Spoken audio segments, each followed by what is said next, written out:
I like to do like a crazy introduction to all my videos. I just don't. I don't have game tonight.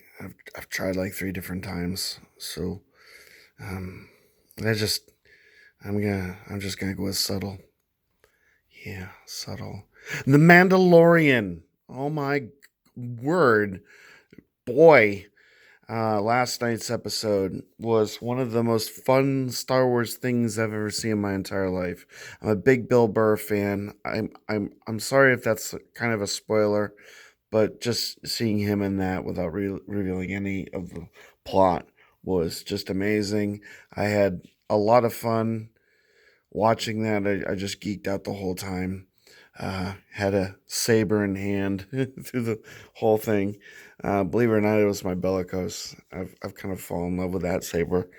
I've spent the whole day watching Disney movies and Pixar movies and just playing with lightsabers and swinging them around and getting a little bit of exercise and just having a grand old time. And I also did a very tiny bit of a very tiny bit of chores, a few things that I wanted to do. But yeah, so here we are. This is me attempting to do a video. One of the things that I noticed when I acquired this thing, this is a saber from a guy named if I remember, his name is Adam. He has a company called Kennedy Custom Props, and near as I can tell, he doesn't make too many sabers, but he's one of those guys that just kind of he's an artist, and a lot of the custom sabers that he does are far more elaborate than this thing.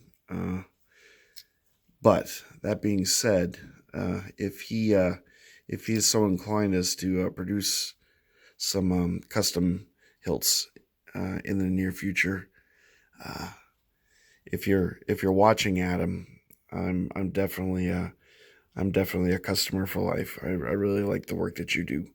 It's amazing. Which brings me to this comparison.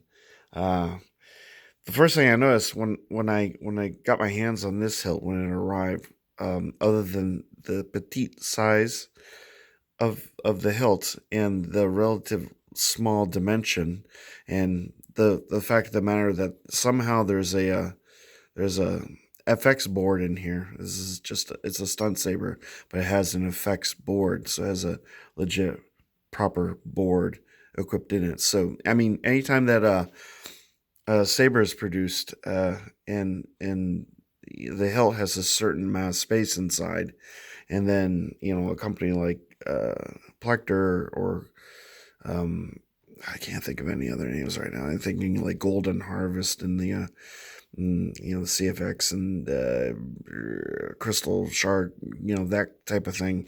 Um, the sabersmith has to find room in here, and not only do they have to find room in the saber, as you all know, they have to fit the board onto a chassis which holds the battery, all the requisite wires, keeps everything in order with all the other bits and pieces, the speaker, yeah.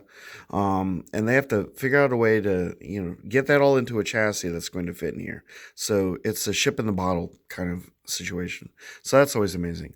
But what I'm really here to talk about is the lathing, because I don't know if anybody's ever seen a video on lathing, how these sabers are produced, how your saber is produced, how most sabers are produced from whatever company you're getting them from. At some point, there's a piece of aluminum that goes into a lathe, and I saw a video where he was doing some lathe work. I won't elaborate, but I mean he has a video on YouTube, and I've seen other lathe videos of varying qualities. Now, Adam seems to have a very good quality lathe. I've seen other people doing lathe work. I saw one fellow, he was trying to create a saber for himself. He was DIYing it, and his lathe was not really up to task. But he did some decent work with what he had. But this is the sign of some good lathe work. It's very, very refined. It's very detail oriented. It's subtle on this particular saber. And the first thing I thought when I got my hands on this was, gosh, this reminds me of the lathe work on my Vaders Vault. It's very similar. I know that's kind of blasphemous to say. If anybody that follows me, that subscribes to my channel, has a Vaders Vault, you're probably thinking I'm an absolute utter lunatic right now. But if you had these two sabers in your hand,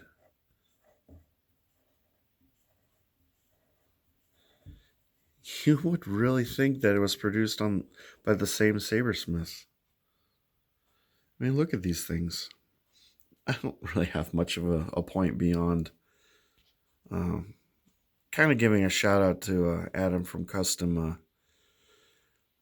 from Kennedy's Custom Props, and of course to Vader's Vault, because Vader's Vault is pretty much the preeminent producer of sabers in the world. They produce Stradivariuses. They produce Gibson Les Paul, American made with the finest materials. Now, Kennedy's Custom Props, he's from the UK. And obviously, Vader's Vault is homegrown Americana. American. Can't remember where they work out of. I'm inclined to think Texas. Are they from Teja? I think so, if I'm not mistaken.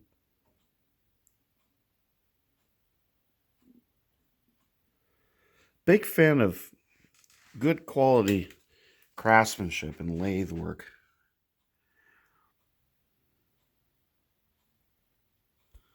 The thing that kind of surprised me with this stun saber is it has a auxiliary switch, and as you can see, they're very similar. Obviously, he gussied this up with some really funky, kind of disgusting anodization, an experiment to be sure. But just look at the lines, the finesse, everything's smooth. Well, the only thing on my Vader's Vault is this retention screw sticks out a little bit too far, and it's a little bit rough. I've been meaning to adjust that or replace it. Perish the thought. Everything's rolling away. So I'm going to keep this video short. Some may think that this has gone on too long already. So I apologize if this isn't really your thing.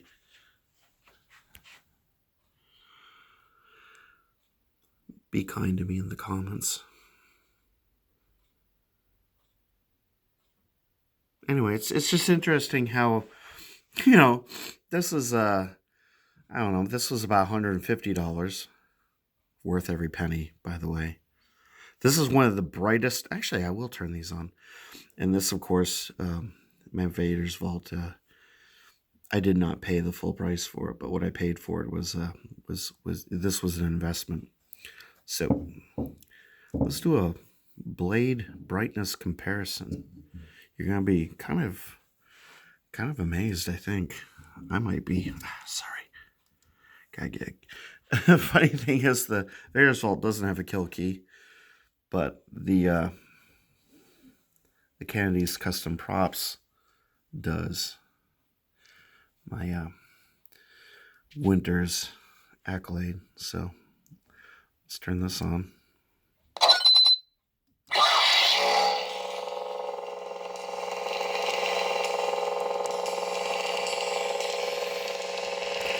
Look at the brightness. Sorry, the flicker kind of. There is absolutely no variance in the brightness.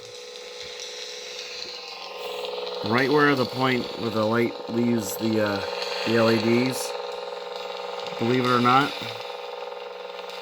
this thing has a slight edge in brightness. Now, it could just be because, of course, this is currently using an orange.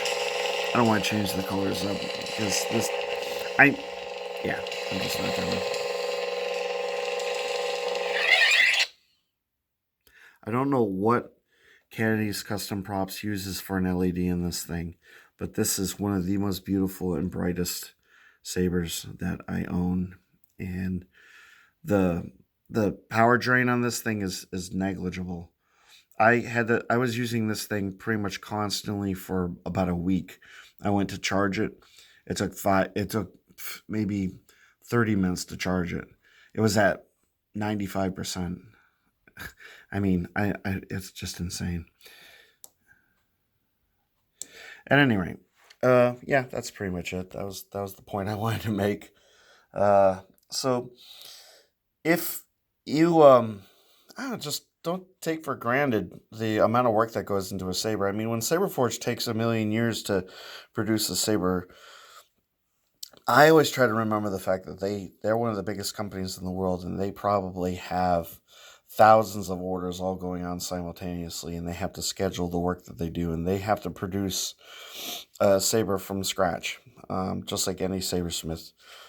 Vader's Vault probably has a smaller amount of sabers to produce, but that's only because they're more expensive, and they probably produce a fraction what Saberforge produces.